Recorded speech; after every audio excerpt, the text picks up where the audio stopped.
Let's give about 5 minutes.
Hello, everybody. We're waiting for Dr. Butler from Avery.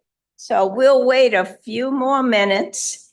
And if she hasn't made it, we'll get started. And whenever she comes in, we'll put her somewhere on the program. So I hope everybody seemed to be enjoying talking to each other. I did want to start on time. And we are prepared, but Mr. Calhoun from Avery asked that we wait a few minutes for Dr. Tamara Butler, who is the executive director here at Avery. So I'm Norma Davis, and yes, did you call me? Did somebody call? Okay. So we will get started as soon as we can. If she doesn't get here in Pardon? I can't hear you. Move her to the end. Well, she asked for this because she said she had to go somewhere. So she's a busy lady, I think. Maybe we can start with the welcome and history. Pardon? You want to wait? Okay. Well, talk a little while longer and we'll make a decision in a little while.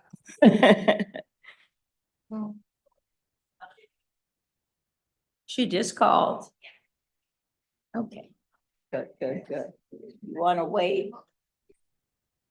She'll be here in a few minutes.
We just got word that there was an accident on her way here. She's not in the accident, but anyway, she's held up, so we will start without her. So I am Norma Davis, and I'm delighted to see all of you here to share in the celebration of the Phillis Wheatley's 108th anniversary. So we will begin with our welcome from Sharon Reed. Good afternoon. It is my pleasure to welcome each of you to this event celebrating 108 years of the Phillis Wheatley Literary and Social Club. Organized by educated and professional Black women in 1916 here in Charleston, South Carolina, the Phillis Wheatley Literary and Social Club from the beginning involved women who sought to advance community, education, culture, friendship, and self-improvement. The club's mission reflects the vision of founding president Jeanette Keeble Cox. As the wife and partner of Avery Institute's principal, Benjamin F. Cox, Mrs. Cox, like other Black women of her day, saw both the needs and the possibilities of society. She epitomized many Black women who knew that they would play a central role in setting the stage for a different Black community, not being silent or still, but working to lift and unify while climbing. As she wrote in the club's charter, that mighty leader, Negro teachers in the city schools, was still the substance of things hoped for, and some thought this might be a splendid way of beginning that united, homogeneous Negro society, which we might look forward to others completing long after we had passed from the stage of action. Mrs. Cox and the other founding members, most of whom were faculty members at Avery, intentionally named their group for Phillis Wheatley, the enslaved woman who in the late 1700s became the first person of African descent to publish a book of Negro poetry in the United States. From their beginnings, the Phillis Wheatleys, as they were called, were never afraid to act. They became a force in the Charleston community. Led by Mrs. Cox, they believed in standing up for what was right and using available methods and means to achieve success for those in the community politically, socially, educationally, and economically. Some of the early examples of service include the club's support of the NAACP's $1 million anti-lynching campaign, support of Jenkins Orphanage, holding debates on topics like married women may have careers, support and service of educational programs in the public schools, volunteering in libraries, and sponsorship and co-sponsorship of many other cultural, literary, and political events in the Charleston community and beyond. A letter dated February 14th, 1925, from W.E.B. Du Bois reads in part, I have heard of the anniversary of the Phillis Wheatley Club of Charleston, and I have already known its hospitality. I hasten to send greetings and good wishes. I am sure that if Phillis herself could look in upon you today, she would be uplifted beyond all her wildest dreams, for she must have been a very lonely girl there in Boston, with scarce a soul of her own race and blood to speak of. While if she lived today, she would have all that you have, and that, despite everything, is a very great deal. So here we are, 100 years later, still committed to the principles and goals of Mrs. Cox and the women who joined her to start to begin the realization of a vision. We continue to work to realize their vision through activities including volunteering and sponsoring programs in the schools, sponsorship of essay contests, participating in literary, political, and educational events, conducting book discussions, volunteering at local libraries, and still having very spirited debates as a part of our meetings. 100 years later, the Phillis Wheatleys are still here, continuing the legacy of Jeanette Keeble Cox and the other bold, courageous Black women to pursue the betterment of our community and our people. Again, we welcome you and greatly appreciate your presence with us today.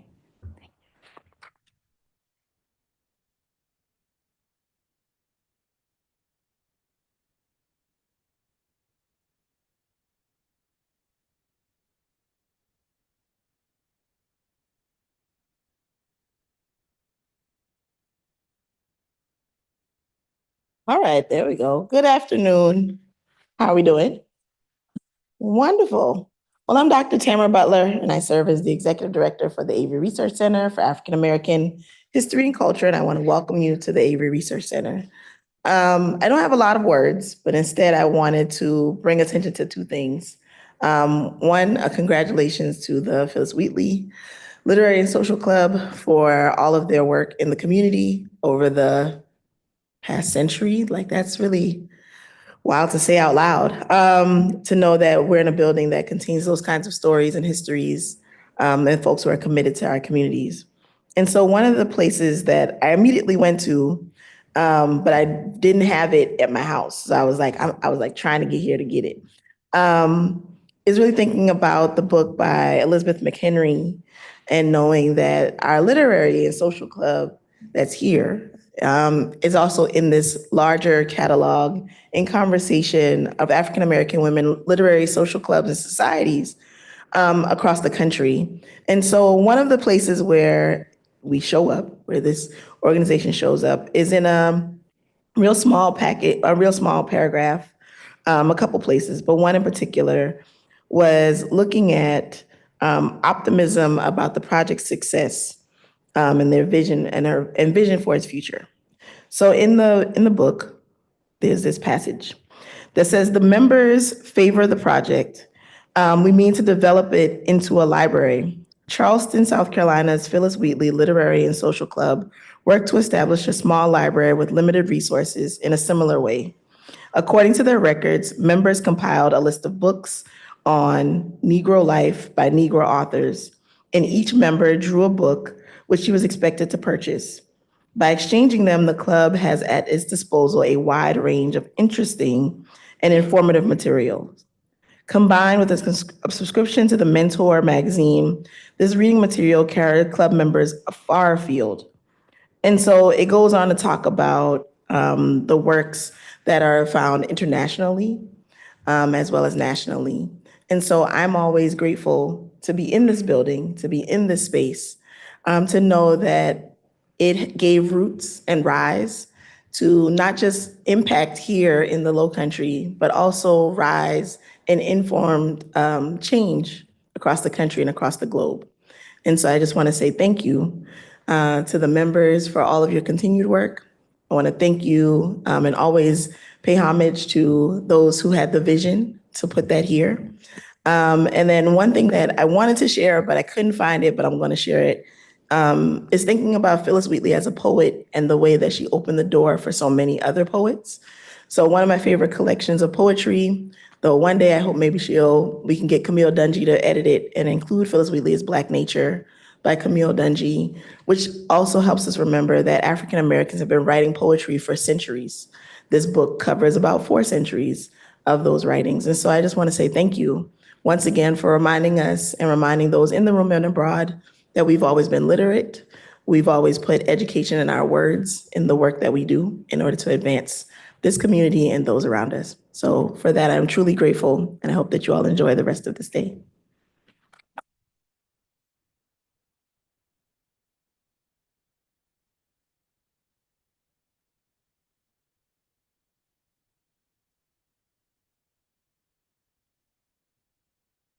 Well, we're happy that Dr. Butler got here and introduced us to 2 works that we weren't aware of. And we're going to move right along, looking forward to a talk from Dr. Phillis Ferguson Knight. Dr. Phillis Ferguson Knight is a professional historian, museum educator, consultant, researcher, and program manager with a passion for leading teams in complex, deadline-driven environments. Dr. Knight is a descendant of the Ferguson and Gilliard families of the Carolina Low Country and is the proud daughter of Dr. Larry J. Ferguson and Mrs. Mabel Lee Gilliard Ferguson, graduates of the historic C.A. Brown High School on the east side of Charleston, South Carolina. Dr. Knight holds a doctorate in history from The Ohio State University. She received her BA in history from Furman University and has a master's degree from the Joint Masters of Arts in History program at the College of Charleston and the Citadel. She is a recognized scholar of race, slavery, and the African American experience with deep expertise in diversity, equity, inclusion, and accessibility policy development. Her experience in program management includes success as the former co-director of the Truth, Racial Healing, and Transformation Center at the Citadel, and as former chair of the History and Culture Subcommittee of the City of Charleston Special Commission on Equity, Inclusion, and Racial Conciliation. Dr. Knight is currently Director of Education for the International African American Museum, where she leads strategic planning for pre-K to 12 programs. Her former roles include Assistant Professor of African American History at the Citadel, Adjunct Professor of History at Columbus State Community College, lecturer at the Ohio State University, and visiting assistant professor of Black Studies at Denison University. Dr. Knight is a published scholar with contributions to When Will the Joy Come?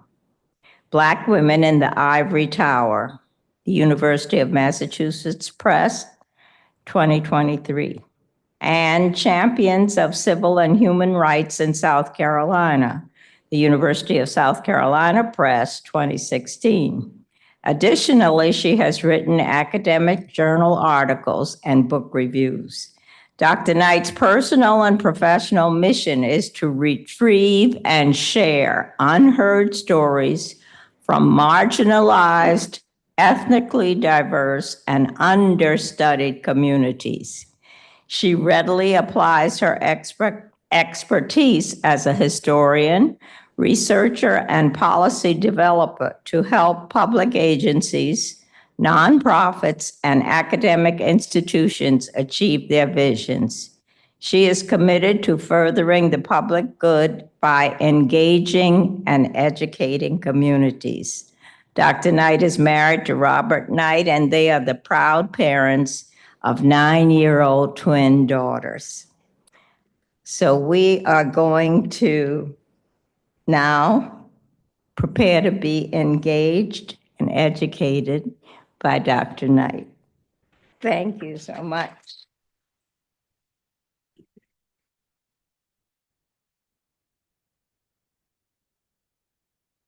Good afternoon, everyone. I'd really like to thank Mrs. Davis for that warm introduction. The Davises really have watched me grow up. They have had such a profound impact, Mrs. Davis and Dr. Davis, on my life, on the lives of my siblings and my parents. I actually think one of the reasons why I'm able to stand in front of people and speak today is because Dr. Davis, you encouraged my father to enroll me in the Optimist Oratorical Club. I don't even know if that still exists, but we had to write speeches on the fly. We had to come prepared, and I am very grateful for all of those opportunities. So Davises, you're truly special to me. Thank you for the invitation to speak at this event. And this really is an important event. We've already heard that we are here to celebrate the 108th anniversary of the Phillis Wheatley Literary and Social Club. We've had a wonderfully warm welcome from the club's secretary, Ms. Sharon Reed. I would also like to extend my welcome to all of you. Many of you are distinguished guests in this audience, members of our community, and also current and former members of the Phillis Wheatley Literary and Social Club. So thank you all for being here. You know, as a historian, I have had the privilege of immersing myself in stories of remarkable individuals and organizations. But I have to say that the history of this club, which we've heard and we know was founded here in Charleston, South Carolina in 1916, was truly inspiring to me as I made my preparations for this talk. As we just heard, this club bears the name of Phillis Wheatley, an enslaved woman who rose to prominence as the first person of African descent in British colonial North America to publish a book of poetry.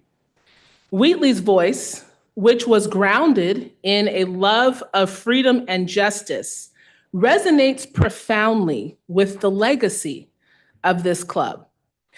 Take, for example, Wheatley's letter to Reverend Sampson Occam, written in 1774.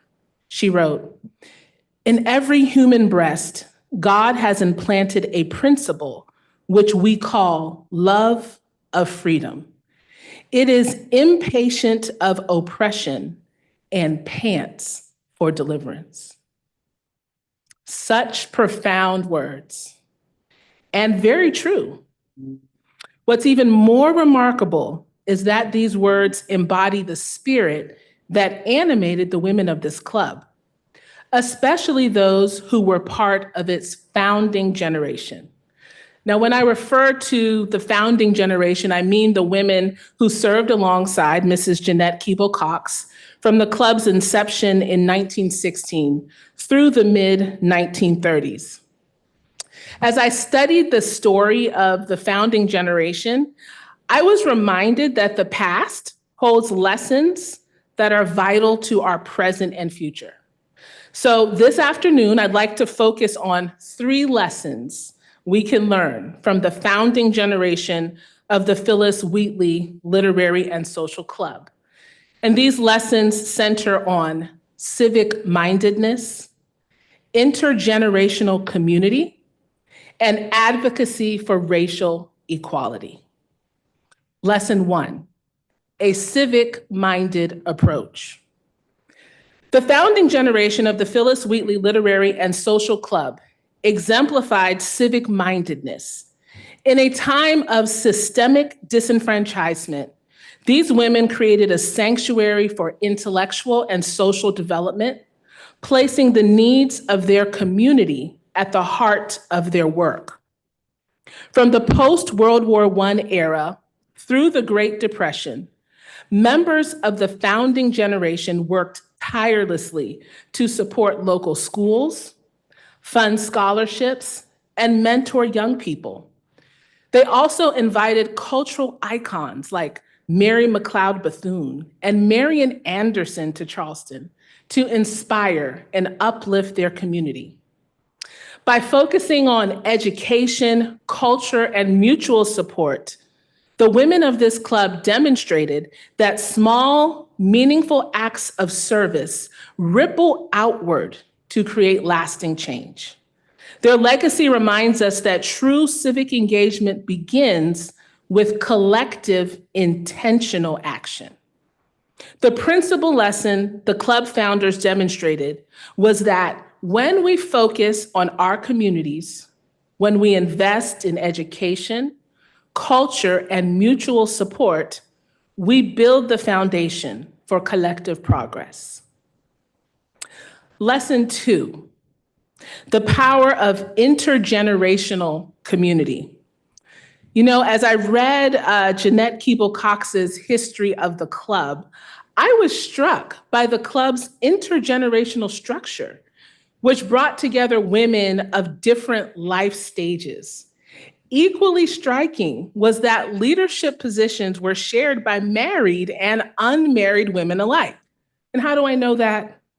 Because Cox refers to every member and officer in her history by the title or honorific Mrs. or Miss. For example, in 1924, Miss T.O. McFall, Thomasina McFall, served as president, while Mrs. M.O. Rodolph served as vice president. So a married woman was second in command to an unmarried woman. Now, why is this significant? because the women of the founding generation grew up in an era when societal expectations often divided women based on their marital status. Yet in this organization, the women worked together as equals. Their collaboration is a lesson in breaking down the barriers that often separate us. Today, our communities are often segmented by race, gender, age, or most prevalently today, political ideology. But the history of the Phillis Wheatley Literary and Social Club shows us the strength of working across these divides. Their example encourages us to create spaces where diverse perspectives and experiences enrich our collective efforts. And this brings me to lesson 3. Advocacy for racial justice. Perhaps the most inspiring aspect of the founding generation that I encountered as I read through Cox's history was their fearless stand against racial injustice during some of our nation's darkest moments. In 1925, the founding members sent $8. That's the equivalent of $144.30 today to the NAACP to support the defense of Dr. Ossian Sweet, a Black physician charged with murder after defending his home against a white mob in Detroit. This act of solidarity was not merely financial. It was a bold political statement.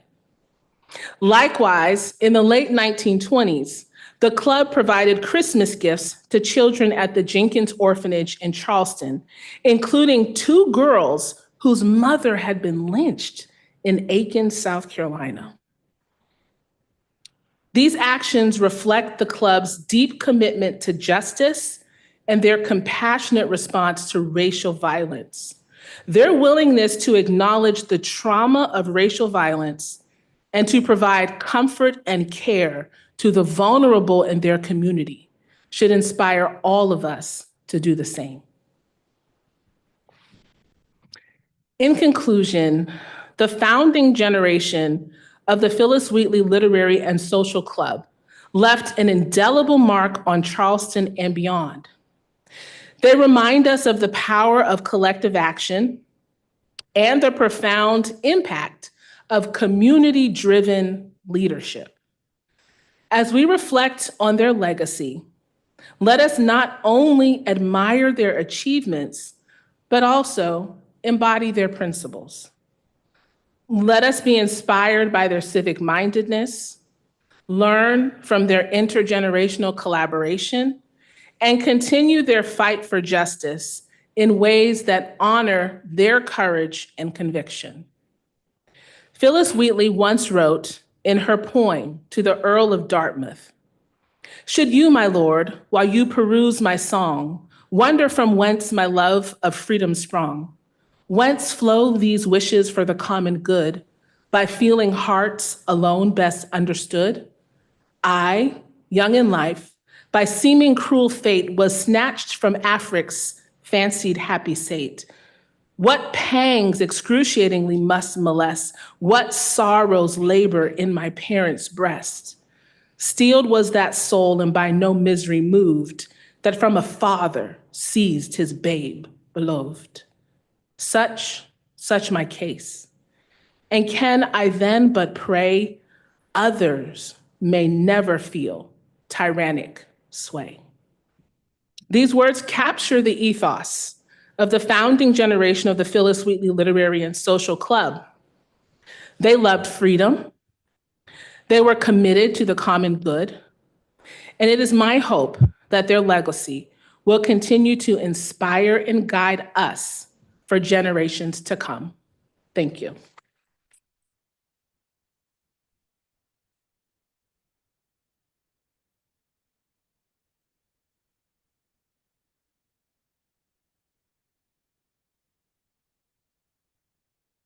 Thank you so much, Phillis. Those were wonderful words of inspiration. We were engaged and we were educated by them. Right now, we are going to unveil the portrait of Jeanette Keeble Cox.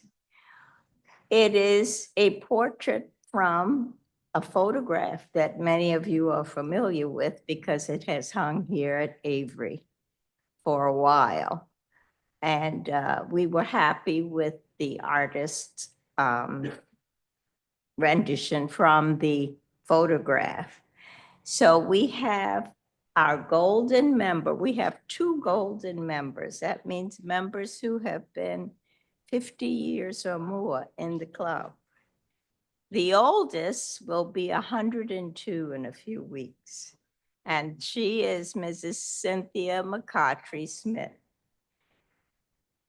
It was a possibility that she might be here today, but she is in Columbia now, and she recently had to go to Atlanta for a daughter-in-law's funeral services. So that trip was tiring for her, and the cold weather also made it not a good idea to bring her. But she wishes she were here. I spoke with her last night, and she was thinking about Avery. So we have our second golden member, Mrs. Dolores Risher, whose idea it was to have a portrait of Jeanette Keeble Cox hanging in the Phillis Wheatley reading room on the first floor here at Avery. And she said that it was long overdue for the club to do that. So I thought I'd better get my act together and see that that happened.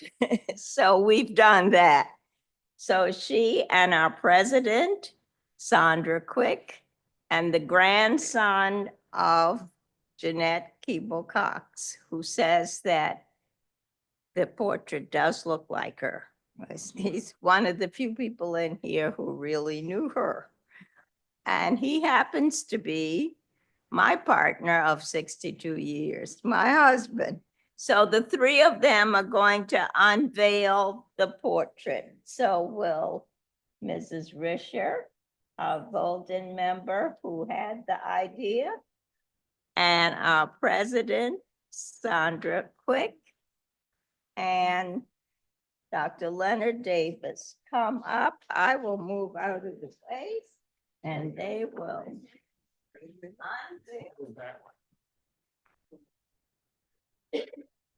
Over that side? Yeah.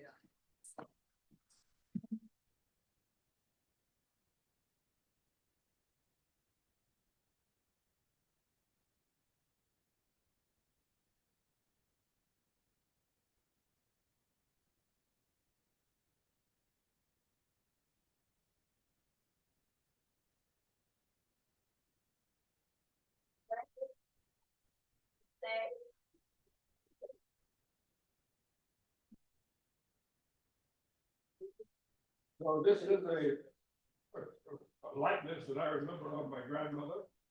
And it's a portrait from a photographer, from a photograph that we had here in that room over there. And I think it's a good rendition. Thank you.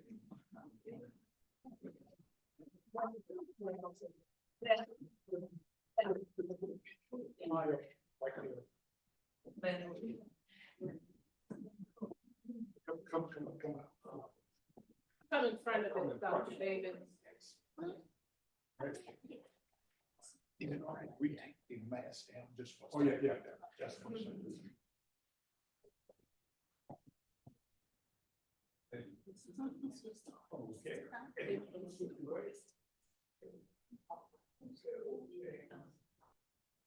Hold on. Check your eyes. Okay. The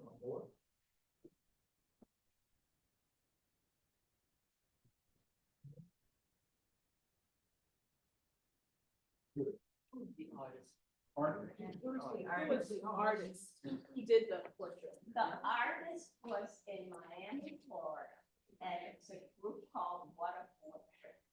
My daughter researched and found it because I didn't really know where to begin. And they specialize in doing portraits from photographs. So, we had that shipped from Miami and it's a very pleased with it. So, yeah.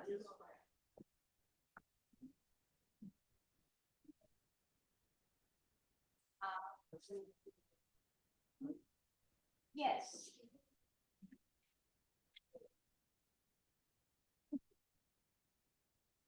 We're going to close with remarks from our president. Ms. Lori Reed is our vice president, and her name is here. But she said that she thought that the president would do the closing remarks, and so we have substituted the president for the vice president. The chair is our president.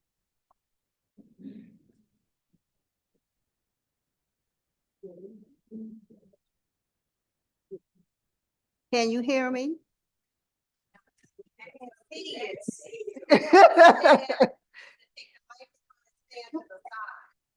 This way? No, this way? Can you hear me now? Okay. Well,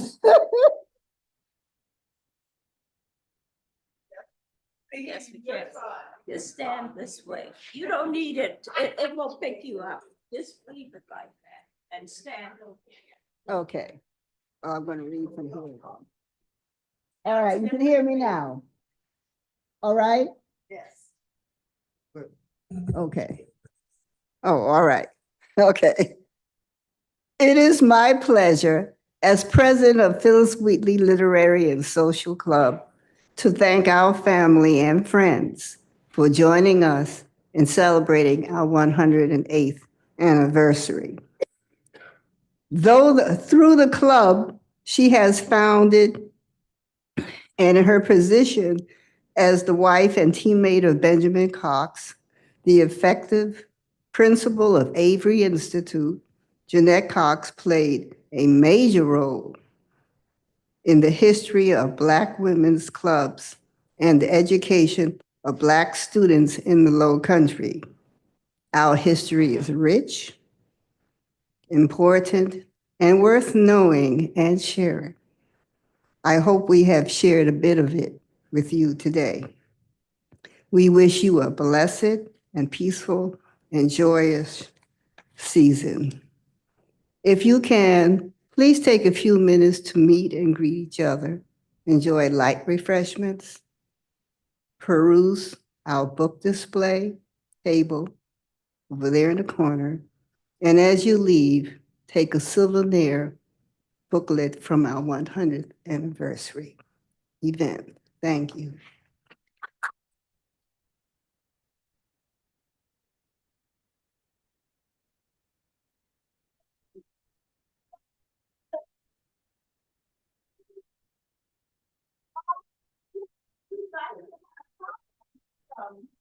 Anybody who wishes to get there. Yes. I would like to, hello everybody, my name is Marjorie Hudson, no, I'm right here. And I just want to say, first of all, not distinguished, but I'm a member of the last graduating class, maybe, class of 1954. So it's really very special.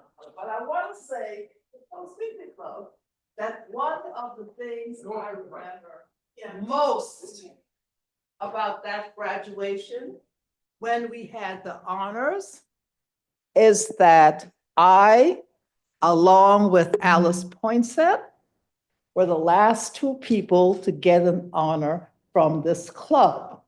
This is the first time in 100 years that we can say to you, thank you. We were the recipients of the Phillis Wheatley Literary Club presentation. So on behalf of all of us, I thank you, and especially for me and for Alice, and with great recognition and respect, our dear friend who was a member of it, Marie Houston. Thank you very much.